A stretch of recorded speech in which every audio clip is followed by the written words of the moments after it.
다른 사실들이 있었다면 그 자리에서 의원직을 사퇴하겠습니다. 제 인생을 걸고 모든 것을 깨끗하게 밝히고 다시 제자리로 돌아오겠습니다.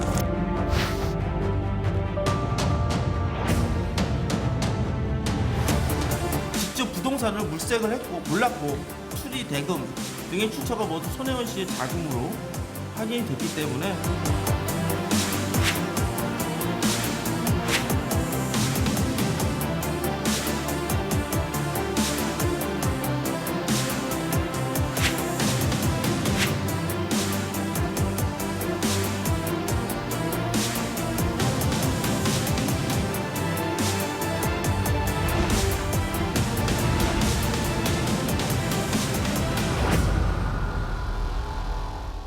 네, 검찰이 어제 손혜원 의원의 부동산 투기 의혹 중에 일부가 사실로 드러났다면서 손 의원을 재판에 넘겼습니다. 손 의원이 차명으로 건물을 보유하고 또 목포시 개발 계획을 미리 확보했다라는 건데 손 의원은 이 결과 납득하기 어렵다. 재판을 통해서 진실을 밝히겠다는 입장을 보이고 있습니다. 오늘 관련 소식 강신업 변호사님과 함께 이야기 나눠보겠습니다. 어서 오십시오. 네, 안녕하십니까. 네. 결국 이제 검찰의 수사는 이제 마무리가 된 거죠. 기소를 했으니까요. 네. 그동안에 이제 꽤 오랫동안 한 5달 정도 수사가 진행됐는데 손혜원 의원에게 제기됐던 의혹들의 숫자는 상당히 많습니다. 네. 기소는 지금 2가지 부분을 가지고 기소를 했네요. 그렇습니다. 네, 어떤 내용입니까? 일단 제기됐던 의혹은 뭐 문화재청이라든지 국토교통부에 대한 외압 의혹도 있었고요. 네. 그다음에 유무를 사라고 강요했다는 의혹도 있었고, 인사청탁 의혹, 네. 그다음에 차명 의혹, 네. 뭐 그다음에 또 이런 여러 가지 의혹들이 있었습니다. 네. 그런데 그 중에서 지금 기소가 된 것은 2가지인데요. 지금 얘기한 네. 것처럼 하나는 부패방지법 위반입니다. 네. 이거는 뭐냐면은 공직자가 업무상 알게 된 비밀을 이용해서 부동산 투자라든지 이렇게 자기나 또는 제3자에게 이익이 되는 그런 행위를 했다는 것입니다. 네. 그리고 또 하나는 차명으로 부동산을 구입했다는 것인데요. 이것은 이제 부동산 실명법 위반이 되지요. 그래서 부동산 실명법 위반과 부패방지법 위반으로 일단 기소가 된 것입니다. 차명으로 재산을 보유했다라는 것은 지금 어떤 부동산에 그거는 대해서 그렇습니까? 좀 조카 명의로 말이죠. 네. 토지는 3필지고요. 네. 창성장을 포함한 건물은 2채입니다. 이것을 원래는 자기 것인데 네. 조카 명의로 구입을 했다. 우리가 이제 차명으로 부동산을 구입하는 것을 금지하고 있지 않습니까? 그렇죠. 그래서 이제 그렇게 봤는데 그렇게 보게 된 것은 부동산 구입 자금이라든가 또 뭐 세금이라든가 또 인테리어 비용 등등을 모두 손혜원 의원이 냈다. 이걸로 볼 때 조카 것이 아닌데 조카 이름으로 부동산 등기를 했다라고 하는 것이죠. 검찰이 보기에는 그렇다라고 그렇습니다. 결과를 발표했는데 네. 손 의원은 이 부분도 지금 반박을 하고 네. 있고요. 그렇다면은 아까 의혹이 많이 제기됐었다. 근데 기소는 두 가지 네. 부분에 대해서 이루어졌다라고 했으면 그동안 다른 의혹들, 검찰이 기소하지 않은 부분들은 의혹이 해소됐다 이렇게 봐도 됩니까? 일단은 뭐 기소하지 않은 것은 의혹이 해소됐다고 볼 수 있겠죠.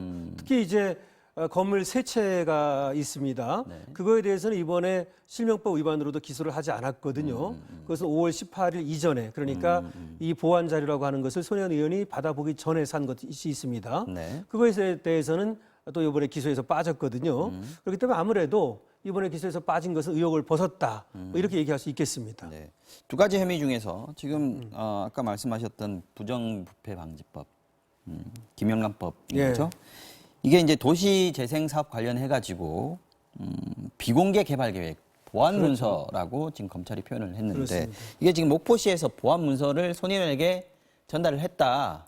그걸 손 의원이 보고 그 정보를 가지고 부동산에 투자했다. 이 얘기가 이제 맞습니다. 논리상으로는 그렇게 예. 되는 거죠. 그러니까 손혜원 의원이 목포의 그 구도심 재생 사업이죠. 네. 이것을 돕겠다고 해서 그 자료를 건네줬다는 것입니다.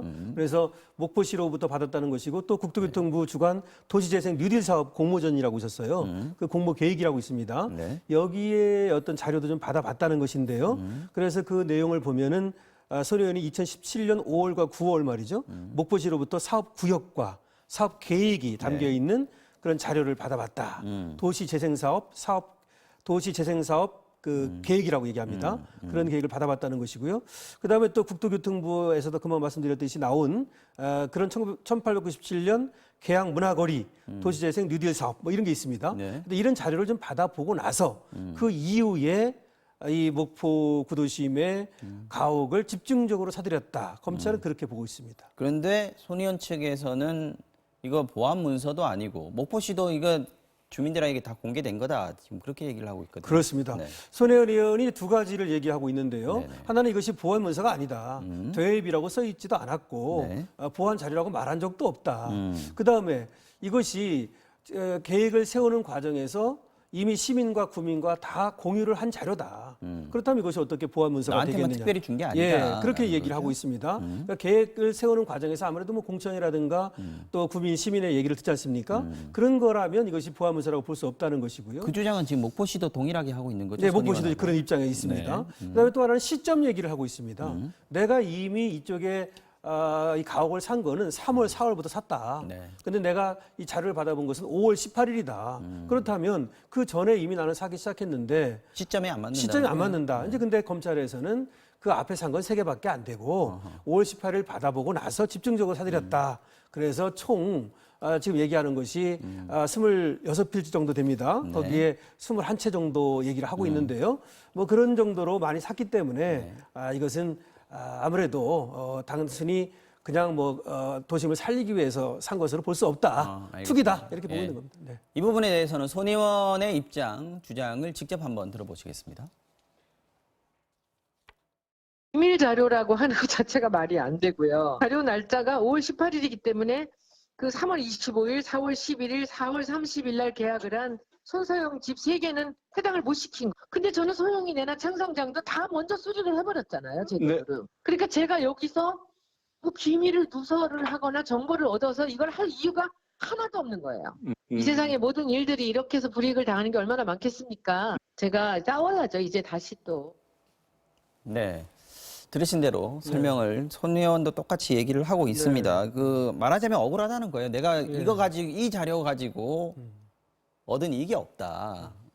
그런 얘기고요. 그리고 손의원이 이번에 검찰 발표가 있고 나서 지난번에도 그랬습니다만은 차명 보유 이게 하나라도 드러나면 그렇죠. 네. 전 재산 기부하겠다 그랬거든요. 네. 오늘 어저께도 똑같은 얘기를 또 고수를 했습니다. 근데 손 의원이 전체적으로 검찰 수사에서 억울하다고 하는 부분, 납득이 안 된다 이렇게 표현하고 있는데 납득이 안 되는 부분 어떤 게 있는 건지 좀 정리를 좀 해주십시오. 손 의원 입장에서는 아무래도 투기라고 한다면 그로 인해서 얻는 이익이 있어야 되는데 네. 나는 거기서 수익을 하나도 가져간 적이 없다라고 말합니다. 그것은 실제로 보입니다. 그리고 실제 거기에 내 돈이 들어갔으면 들어갔지 뭐 인테리어라든지 여러 가지로 내가 거기서 이익을 본 것이 없다고 얘기를 하는 것이고요. 금방 얘기한 대로 이제 조카 명의로 산 것이 차명이 아니냐 여기에 대해서는 손 의원 얘기는 그야말로 조카들이 좀 어렵게 살고 또 그 목포에서 좀 문화재생 사업을 하면서 그렇게 살면 좋을 것 같아서 내가 사준 것이지 내가 뭐하러 목포까지 가가지고 그렇게 차명 투기를 하겠느냐. 강남에 아파트도 나 하나도 없는데 네. 뭐 그렇게 얘기를 하는 겁니다. 그러면 제가 볼 때는 그렇습니다. 손 의원은 사실 정말 저 말이 맞을 수도 있습니다. 근데 문제는 내 선의와 바깥으로 드러나는 행동의 평가는 다르다는 것이죠. 손 의원이 국회의원이 아니고 그리고 더군다나 이 문체의 소속 의원이 아니었다면 그리고 이 보안자료라고 얘기하니까 그걸 받아보고 나서 이렇게 26채나 되는 많은 투자 이것을 하지 않았더라면 어땠을까라는 생각은 드는데 그럼에도 불구하고 손 의원은 그것이 그야말로 선의에서 그리고 조카들을 위해서 그리고 또 지인들을 위해서 그다음에 도시를 살리기 위해서 그랬을 수는 있습니다. 저는 가능성이 있다고 봅니다. 그렇지만 이게 법률의 부지는 용서받지 못한다 이런 말도 있고요.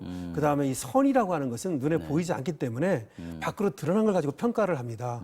그래서 억울한 점은 있을지 모르지만 손 의원이 처한 어떤 상황이라든가 신분, 지위 이런 것 때문에 아무래도 검찰에서는 손 의원의 말을 믿어주지 않는 것이죠.